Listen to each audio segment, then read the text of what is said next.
Oh, what is the upskis, everybody? Welcome back to another episode of the GXHockeyCast. We are on episode 66, Mario Lemieux of my little hockey show, where once a week I go through all of the major news in the NHL, mostly focusing in on the Toronto Maple Leafs and the Calgary Flames because they're my favorites, but I can talk about any of the 32 teams. So what is on tap for this week? I mean, we got to talk about the Babcock situation. It is the hottest topic in the NHL right now. Everybody is talking about the controversy with Mike Babcock and the Columbus Blue Jackets, so I'll be diving into what I think about that whole controversy going on. We're going to be talking about the major signing that went down in the Ottawa Senators organization, and we got a whole bunch of retirements and a whole bunch of other stuff going on, but obviously the big focus is going to be on Mike Babcock because, my goodness, it's just been nonstop. Everyone putting in their opinions, and here I go. I'm going to throw my hat into the ring as to what I think is going on. And this is how I mostly gauge every situation like this. There is one side of the story, and then there's the other side, and I always feel the truth lies somewhere in the middle. So if you don't know what has been going on in Columbus and the Mike Babcock situation, allegedly, so I listened to the podcast, I listened to the Spit and Chicklets podcast, and admittedly, I didn't think anything of it. Like, I knew it was a shitty story, but I didn't think it was going to blow up, and Chicklets were going to be so in the news about this, but they have basically accused Mike Babcock of demanding players in the Columbus Blue Jackets organization, mainly the captain, Boone Jenner.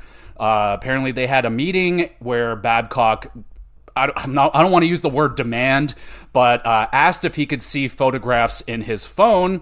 And like on paper, that's really awkward. I mean, if my boss came up to me tomorrow and said, "Hey, can I have a look at the pictures in your phone?" I would be like not worried about it. Like, I don't have anything, I'm not hiding anything, but you know, it's a very personal thing to ask for. So Chicklets took that and ran with it. Now, they heard this from a third party, so, you know, it's definitely, things are getting lost in translation. Like, the first person might have heard it this way, and then they twist it a little bit, and it gets twisted to the next guy, and then when it gets to Chicklets, who knows how twisted up the story has gotten by then. But Jenner showed Babcock photographs of his family and everything like that. And of course, so the ball got rolling. Everyone's like, oh, Mike Babcock, he's at it again. And Babcock has had a long history of being not the most... He definitely has taken some drastic measures to play mind games with players, and he's generally just haven't had a very good track record with players in the league. There's tons of players that have a lot of bad things to say about him, like Mike Badano, Johan Franzen, and so very many others. And so that's why I wasn't overly that shocked when I heard this story come out. I was like, oh, honestly, I thought it was a little bit tame. I was like, oh, he's done substantially worse than that. Now, I'm not condoning that what he did was good or anything. I'm just saying, in comparison to the other stories I've heard of Mike Babcock, fairly tame, honestly. But the thing that's really alarming is that, you know, Mike Babcock, he was fired by the Toronto Maple Leafs, and he has really struggled to find his footing again in the NHL. He was gone for a few years. We were playing will he or won't he come back to the NHL during that whole entire time he was off. He was teasing a return, and then the Columbus Blue Jackets hired him, gave him a multi-year extension, and here we go. It kind of seemed like Babcock hasn't changed, and that's, you know, I can agree with that because all the interviews that he had during his time off from the NHL, he never once apologized for anything that he did. He never really ever thought that what he did was necessarily wrong. And yeah, so, and he's, you know, it's not a good look, man. It's really not a good look in many ways, but I understand where Columbus was coming from hiring him. You have to try and put yourself in the shoes of their general manager, Jarmo Kekalainen. I mean, this dude, he's literally on his last string as being the GM. Like, if it doesn't go well for him this year, he's probably done. So he is, without a doubt, in desperation mode right now. The last coach he hired did not work out. The coach before that, John Tortorella, a little bit questionable. So Yarmo was looking to swing for the fences, man. Hopefully, swing as hard as he can. Maybe he gets a home run, or maybe he's out and that's it for him. Maybe we never see him again. But he took a swing on Mike Babcock, a coach that's had success in the NHL. Now, he maybe hasn't had any recent success. I mean, he hasn't won a playoff round since almost 2013, I think, was the last time he won a round. Never won any rounds with the Toronto Maple Leafs. We know about the Mitch Marner story and all of that stuff. So I understand what Yarmo was doing. I'm not for. I didn't like the idea of Mike Babcock coming back into the NHL. I really hate that about the NHL, is that they just keep recycling old coaches with known problems and issues, and they're like, oh, it probably won't happen if he comes over to this environment, and then the same thing happens again. People have, it's not everybody can change. Some people are very stubborn and stuck in their ways. So I don't know, man. I wasn't supporting of the hiring of Mike Babcock for Columbus, but I do understand it. So in terms of how this has gone down, so all the allegations for Mike Babcock have come out, and now Columbus and the league, with all that fire, getting lit under this story, the league went to investigate. They did their part, investigated. Babcock and Boone Jenner have come out with statements saying that this story has been blown way out of proportion. That's not what went down. It was a simple, just a first meeting between coach and player, just trying to get to know each other. Like, oh, hey, do you have a family? Oh, cool. Do you have any pictures that I can see? That's allegedly what the league, Columbus, and everyone, all the players, that's what they're coming out and saying went down. It was nothing out of line. Boone Jenner came out and said that he was very comfortable in the whole meeting and showing him said pictures. There was no issue with that.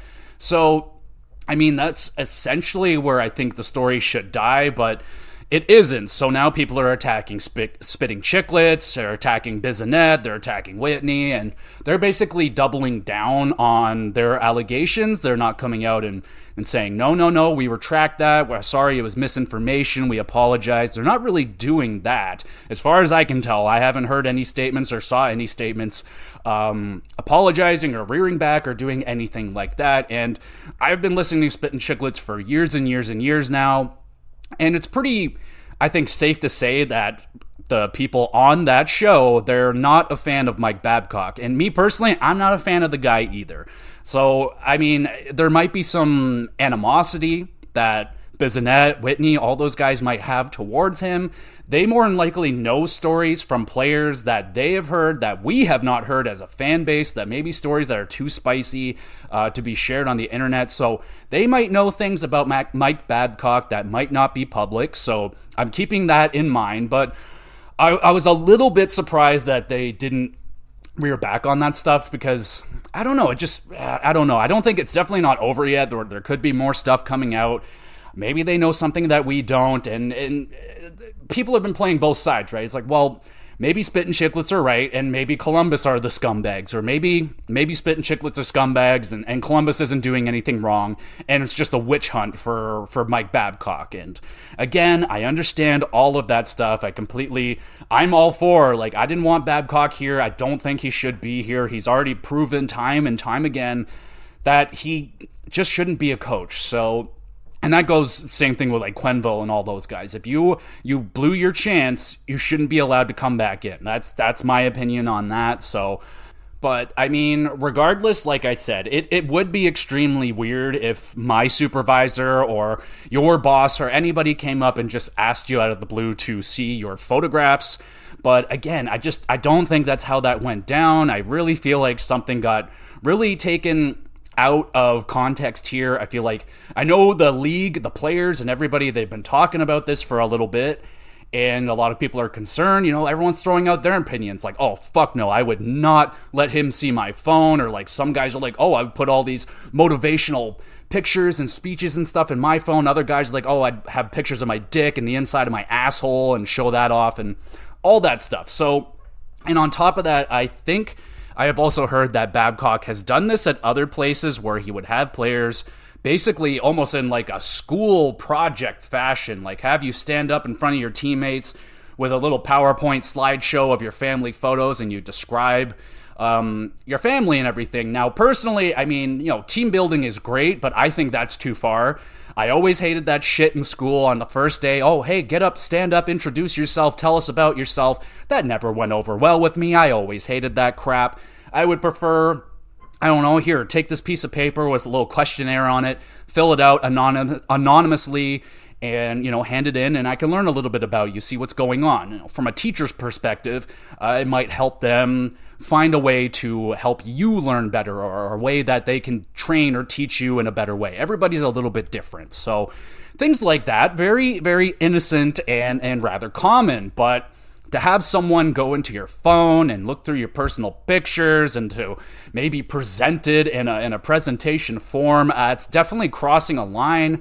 Now, is it illegal? Is it something you would get fired for? No, not necessarily, but it is definitely something that the players in the locker room or other players around the league, obviously it's gotten around, people have heard about this, and they've made their opinions known how very much uncomfortable they would be if that was the case for them. If they were getting coached by Mike Babcock, they would absolutely not be for showing off their pictures. And, maybe that's something that's something wrong with that person internally. Like, if you're uncomfortable showing pictures on your phone, like, what kind of pictures are you taking?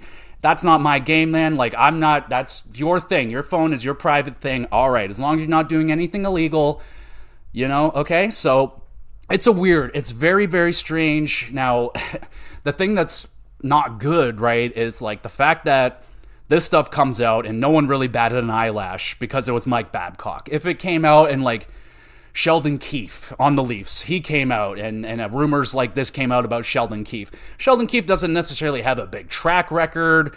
He hasn't been an NHL coach for very long. So there would definitely be some people pushing back on that. Like, oh, that's just a hit piece. That's just some pissed off Toronto media member trying to cause waves or whatever like that, right? But it's the fact that it's Mike Babcock and he's got such a bad track record. I didn't bat an eyelash. I believed it, absolutely. I believed every single word that came out of Bissonnette's mouth. I believed everything because it sounds exactly like something he would do. And like I said, I've heard of him doing much worse things than that.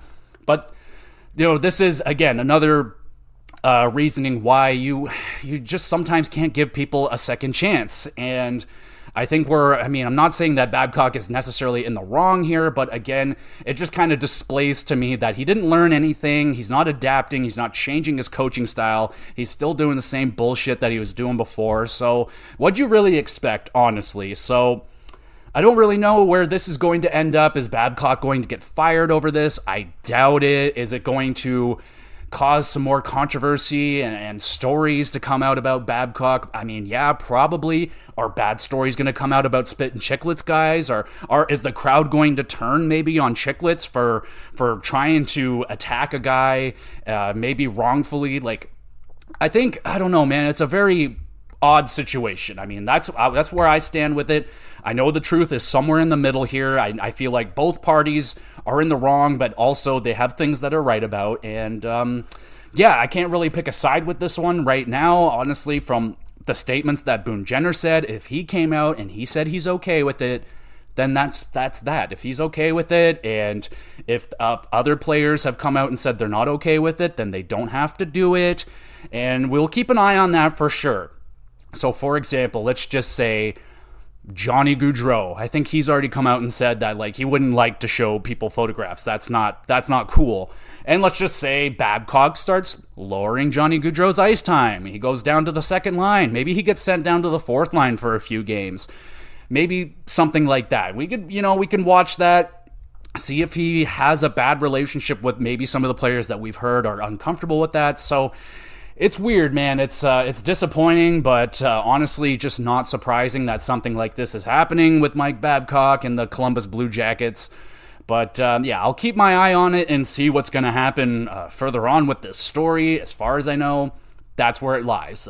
Columbus and the NHLPA have investigated it. They have found no wrongdoings, and that's where it is as of right now. So that's that. That's been going on. Curious to hear what you guys think. Are you for Mike Babcock? Do you think he should still be in the league? Do you think this is just blown out of proportion and they're just trying to take down a guy that nobody really likes? I mean, Babcock, safe to say he's not a very popular guy. There's a lot of people that don't like him, and they're very, very vocal about that dislike towards him. So, it could just be maybe they're trying to bully him out of the league and see how he likes it. So I don't know, but that's where that is. So let's try and move on to something a little bit better. So let's talk about some captaincies.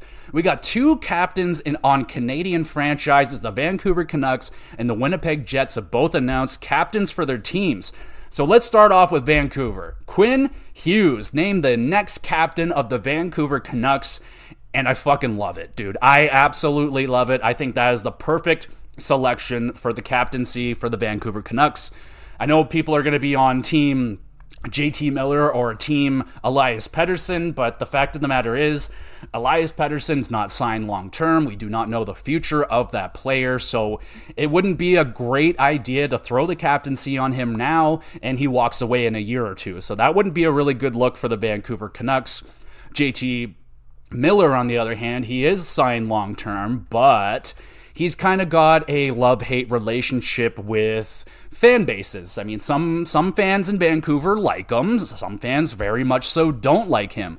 But he's come out and said he loves playing for Vancouver. He likes to be here. He wants to be here. So that's good. And he's also a pretty vocal guy. He's not shy to let you know how he feels or what's going on and stuff like that. So that could be good for the Vancouver Canucks, but it can also be bad. So, if Vancouver has a bad game, they lost 7-1, and they throw fucking 20 microphones in front of JT Miller, and he just goes off. It may not play well for the Vancouver Canucks organization because, we know Vancouver hasn't been necessarily the most stable organization over their existence, so maybe a guy like JT Miller wouldn't necessarily be the best, the leader, I guess, for that, because sometimes he can blow up and be very emotional. Now, personally, I'm fine with that. I'm totally cool with a guy speaking his mind. I think that's cool. I think we need more of that, honestly, in the NHL. I just don't know if that's necessarily what the Vancouver Canucks need right now. So that's why I am all about Quinn Hughes. I think he's kind of the good mixture of JT and Pettersson. He is one of the most skilled players that Vancouver has ever had. Arguably the most talented defenseman they've ever had in the organization. He is one of the best players on the team right now. He is a silent leader. He may not be super vocal, but he leads by example, and I love that in a leader. Lead by example. Don't just yell and scream at people and then don't do anything. No, go out there and be the best player. So I like Quinn Hughes. He likes to be a Vancouver Canuck. He's going to be there for a while. He's on a great contract. Everyone seems to love the guy, player-wise, fan base-wise. He seems very popular. So I'm giving it like a 9 out of 10 for the captaincy for Quinn Hughes. I love it. I wouldn't be surprised if we see other Quinn brothers in the league at some point being captains of their teams. The Hughes brothers are a very talented family. So, I mean, that's cool. I'm very happy for Quinn Hughes to get that captaincy, and I think it's awesome. But what do you guys think? Do you think was that the wrong selection? Do you think Quinn Hughes is maybe too quiet or maybe too reserved? Maybe he's even come out and said, I've never been a captain, even in like juniors or growing up or anything like that. But just because you haven't done it before doesn't mean you can't do it. So I think he's going to shine in that role. I think he's going to be fantastic. So congratulations to Quinn Hughes. Well on ya. And then the Winnipeg Jets, they're like, hold my beer. Here we go. Here's our new captain. And I have to admit, I did not see this one coming, but Adam Lowry, the next captain of your Winnipeg Jets. And I'm good with this. I'm a little bit surprised that it wasn't a guy like Josh Morrissey, maybe. I thought he kind of took the team by the reins last year during a pretty up and down season. It was not a very easy last couple of years, honestly, for the Winnipeg Jets. A lot of turmoil in the locker room, people leaving, people wanting to leave, all that stuff, right? So I thought he had, through all that animosity and problems that the team was going through, he came out and had a career year. He was amazing last season, was definitely in the Norris conversation for like 60-70% of the season. Yes, he slowed down in the back half, but I thought, Josh Morrissey would be a fantastic candidate. But Adam Lowry, man, I really like this guy as well because He loves playing for Winnipeg. He loves being there. I can't remember if his dad is still the coach of this team. Now, that might be a little bit of a red flag, but I'm not really going to worry too much about that. He just seems like a good leader, man. Like, he's kind of a jack of all trades. He's not really necessarily a master of anything, but he's good at a little bit of everything. He's solid two-way player. He can be aggressive, and yeah, man, I like Adam Lowry quite a bit. I can't say that I necessarily saw it coming that he was going to be the captain. I thought maybe they would be captainless for a little bit longer just to kind of figure out where the direction of this team is going to go, but at least they picked one direction, they chose a captain.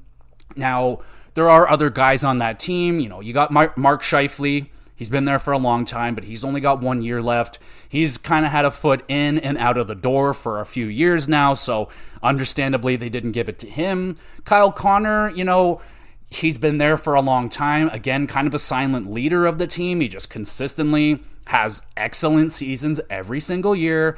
One of the most consistent players, but admittedly, he just doesn't seem like a very vocal guy. If I was to compare him to a player like maybe a William Nylander, where like, I just love the game. I want to play hockey. I don't really want all that extra stuff. I'm not all about the media. I'm not all about that. I just love the game. I want to play, and that's it. So if that was what Kyle Connor said, I would totally respect that because I love that player. But yeah, there's some other guys on the team that, you know, maybe could have been a captain, but I like Adam Lowry as a captain. I think he's a solid player. He really tries. He's got great effort. Like, yeah, I think that's a good choice as well. It may not be everybody's choice or even your first choice, myself included. Like, I had an eyebrow raise when I saw that. I was like, oh shit. But after like 8 seconds of thinking about it, I was like, no, I totally understand that. And I don't hate it. I think it's pretty good. So that is cool. Let me know what you guys think about those two captains getting named. Do you like them? Who would have you picked? If you weren't going to pick Hughes or Lowry, who would you name captain? All right, let's get a little messy here. We're going to go talk about some of the signings and stuff that has gone on over the last week or so. There is an absolutely huge one in here that my eyebrow raised quite a bit. And so we'll get to that. So Devon Shore had signed a league minimum contract with the Seattle Kraken. Good depth signing right there. Tristan Luneau signs his 3-year entry-level deal with the Anaheim Ducks. Congratulations. Morgan Frost gets a 2-year extension with the Philadelphia Flyers. 24-year-old center, 2-year extension, $2.1 million. And this is going to be a really big season for Morgan Frost and the Philadelphia Flyers. He's been, you know, I've heard great things about him. Then he went down into that bust situation a little bit, and then he brought it back. He definitely had a good comeback last year. He's getting more ice time now. He's going to have a bigger role on the team, and I thought he did pretty okay considering how, you know, not good Philadelphia was. So they're going to be looking for hopefully a breakout out of Morgan Frost. Could he hit the 50-60 mark in terms of points this season? I mean, it's a very good chance he could. He's 24 now, so he's about where he's going to be in terms of his potential, so it's going to be a really big year for Morgan Frost, but good signing right there. And now we got the big one. So Jake Sanderson gets the 8-year extension from the Ottawa Senators, $64 million in total, coming out to $8.05 million per season for the 21-year-old defenseman. How much fucking money were you making at 21 years old a year? I'll tell you one thing for free. I wasn't making $8 million. Holy shit. So this is a big ticket. Big ticket. And my eyebrow raised when I saw this one come out because admittedly, I don't know very, very much about Jake Sanderson. Haven't seen him play a whole lot. He hasn't been in the league for a very long time. He's only 21 years old. But former 5th overall pick in the first round just a few seasons ago. And I think Ottawa knows more about this player than I do. That's for sure. And I think they're rolling the dice on this kid, and I think they're pretty happy with this deal, man. So Ottawa has had problems in their history getting players to stay long term, but that really seems to be in the rearview mirror now. They got Stützle, they got Sanderson now, they got Chabot, they got Tkachuk. They got a lot of guys, man. So this is going to be another major piece in the future for the Ottawa Senators organization. Now, on paper, as of today, is Jake Sanderson worth $8 million? No, absolutely not. He just straight up is not worth $8 million today, but they're not paying him that right now. That doesn't kick in, I believe, until next season, but in terms, I mean, he wasn't like, he didn't have like mind-blowing stats. He had 4 goals last year, 28 points. He played in 77 games, but he's putting up 21, almost 22 minutes on ice per game. So he's already climbing up in terms of how many minutes he is playing per game. And that, I feel like it's just only going to increase. He is 6'3", just under 200 pounds. So he's big, left-handed shot. He's not right-handed, which it's okay. That's fine. But they're definitely putting their chips onto this player. And admittedly, ever since this contract got signed, I've watched a ton of breakdown videos and heard a whole bunch of opinions on this player. And honestly, a lot of people are quite fine with this. Honestly, he appears to be an absolute stud of a defenseman. I'm definitely going to have my eye on him much more this season. Now that the contract is signed, we just got to make sure that he continues to progress forward and then get up to that $8 million. So in the future, this could maybe be one of the big bargain contracts of the future. We could be looking at this like a Heiskanen deal in Dallas. We could look at this almost like a Makar deal maybe in Colorado. This could age absolutely fantastically. I think even if it doesn't go great, I don't think it's going to be that bad. I think maybe if Jake Sanderson at worst would be like a $6 million defenseman, but I think he is going to shoot for the stars and he's going to go way over that worth of $8 million per season. It may not be next year. It may not be this year. It may not even be the year after that. It might be 3 years from now until he starts earning that $8 million, but it's a contract of the future for a team that is on the rise, so it's a good signing in my books as of today. We can revisit that in 4 years, and it may be even better, or it might be a fucking disaster. But I would say, like, a lot of things would have to go wrong for this contract to really be a disaster, so I think it's a really good, smart signing for Ottawa. We got Tyler Mott. He signs $800,000 deal with Tampa Bay for 1 year, depth signing. You got Thomas Tatar, gets $1.5 million for 1 year to join the Colorado Avalanche. That's a pretty good signing. If Tatar can get that offense going and keep it, I think he was, where was he last? I think he was maybe he was in New Jersey, and without a doubt, he got lost in the shuffle in that forward group in New Jersey. He'd probably have a better time getting some more points with Colorado, so I like that signing for them. Keith Kincaid is going back to New Jersey. Was that where he was?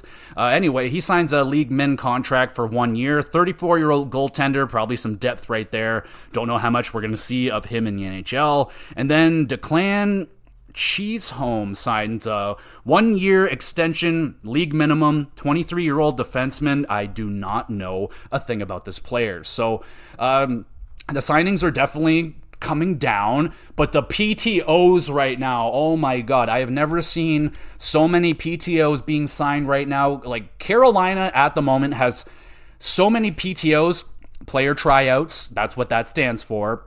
They have so many PTOs signed right now that they can launch an AHL squad. They have so many guys who are like, okay, all you guys, all right, you're now a part of the AHL squad, which they actually don't have one right now. So what does that mean?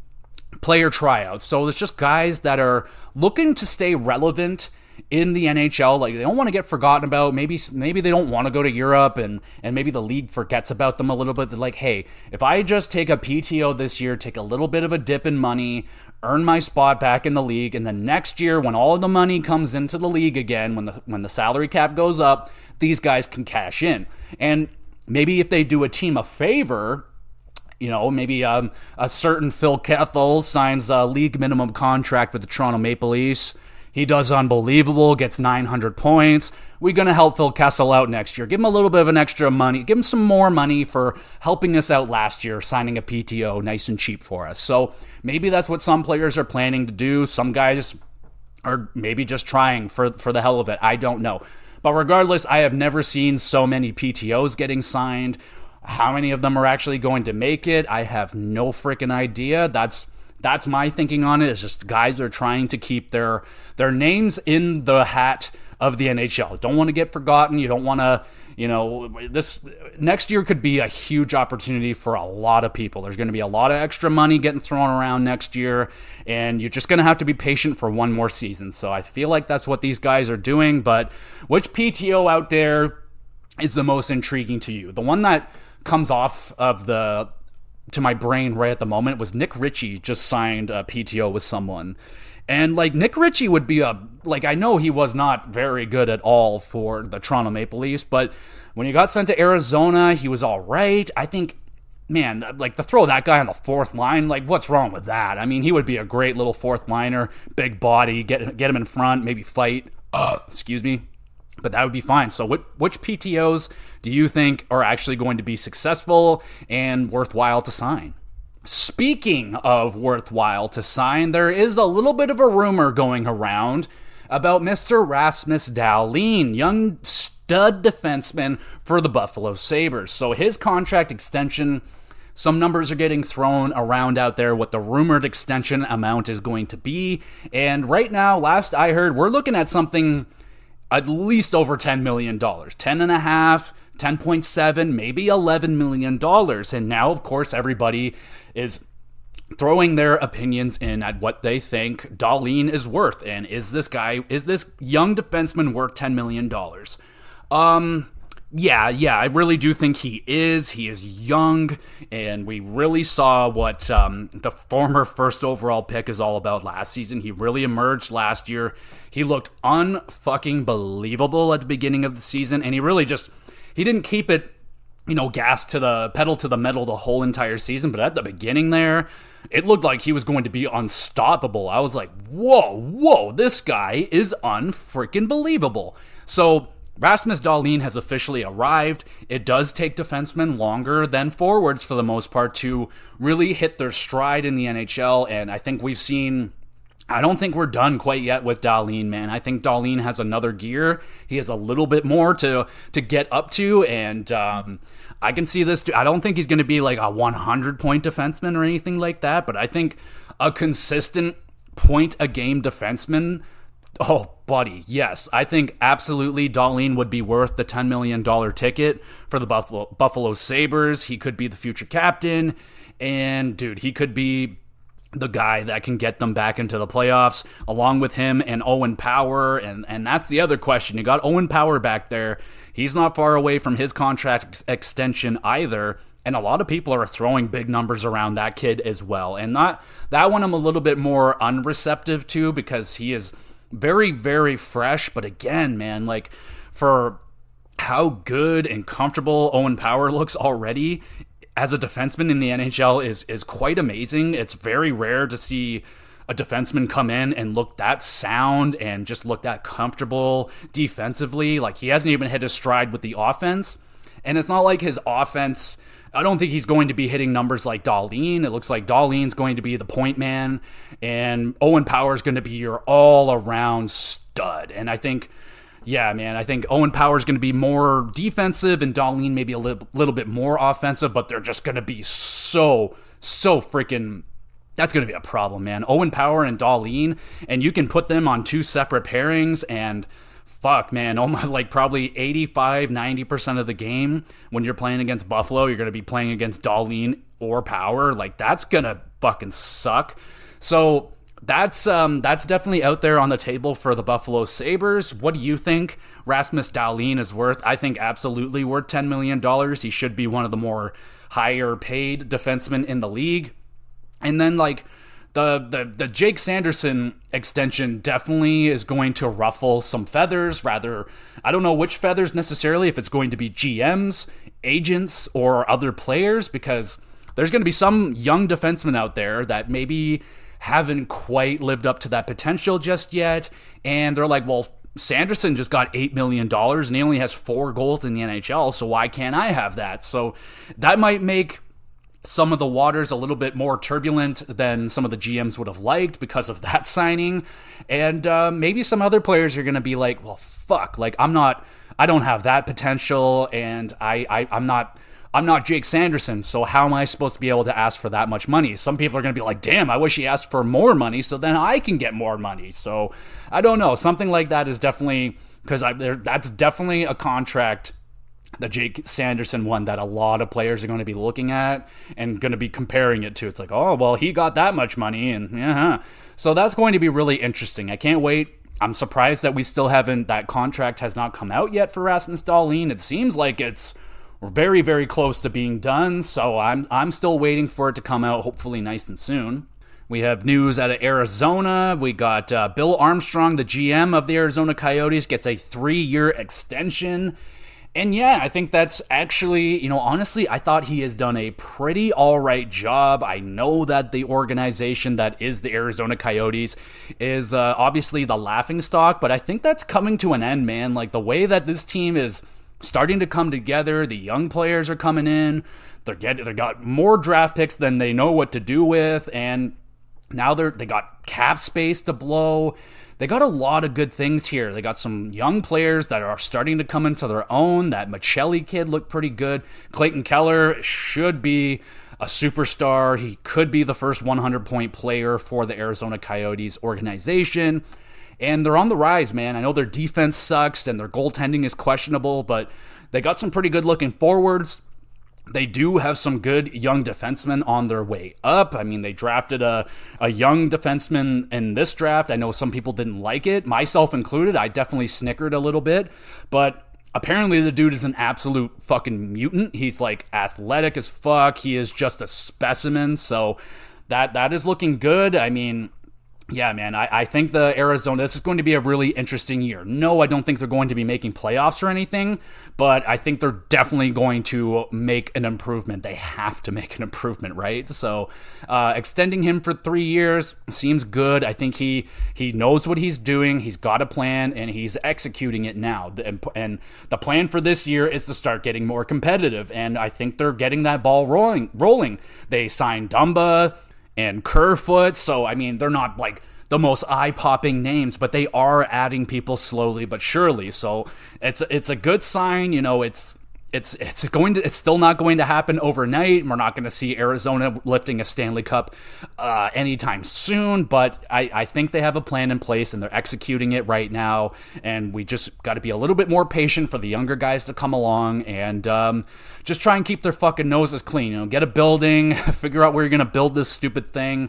And that's still out there. They still don't really know where Arizona's going. I mean, they're still of the belief that they're going to remain in Arizona, but I mean, a lot of other people are not so convinced.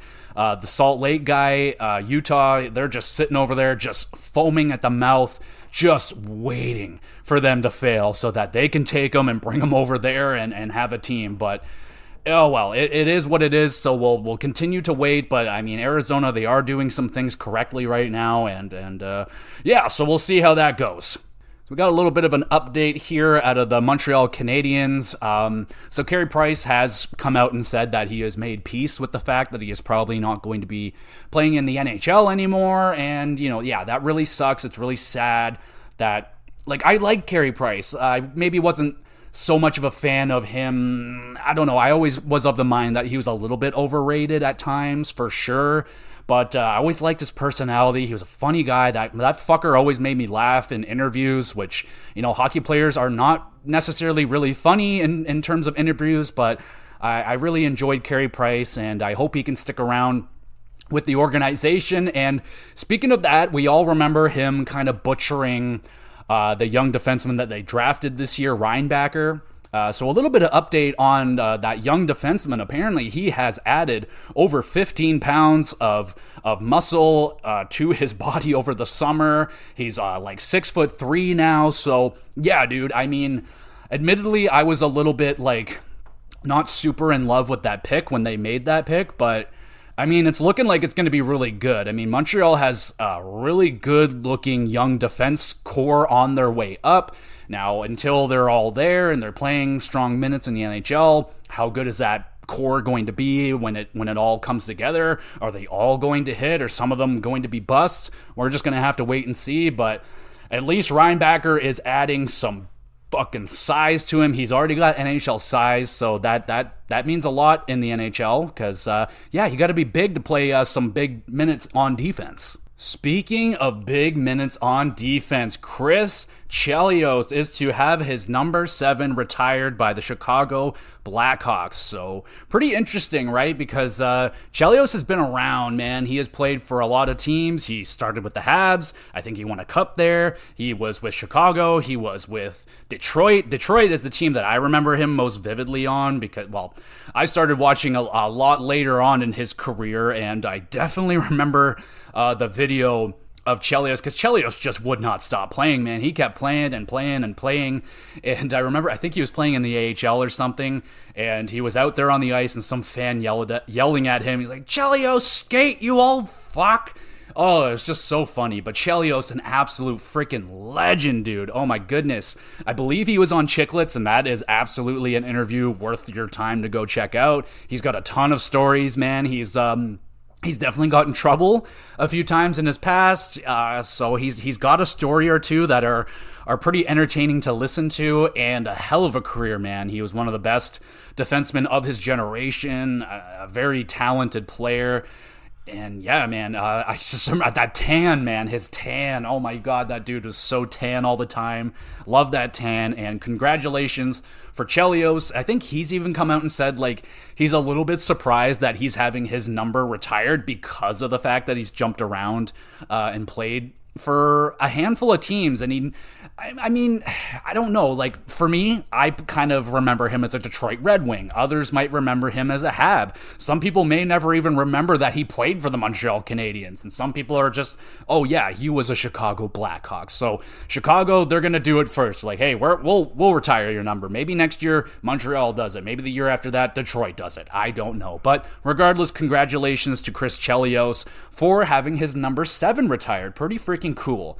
And speaking of retirements, we have some actual retirements. Chris Chelios obviously has been retired for quite a while, but a few guys coming out announcing their retirement. Del Zotto is retiring. The Del Zaster. What are you saying?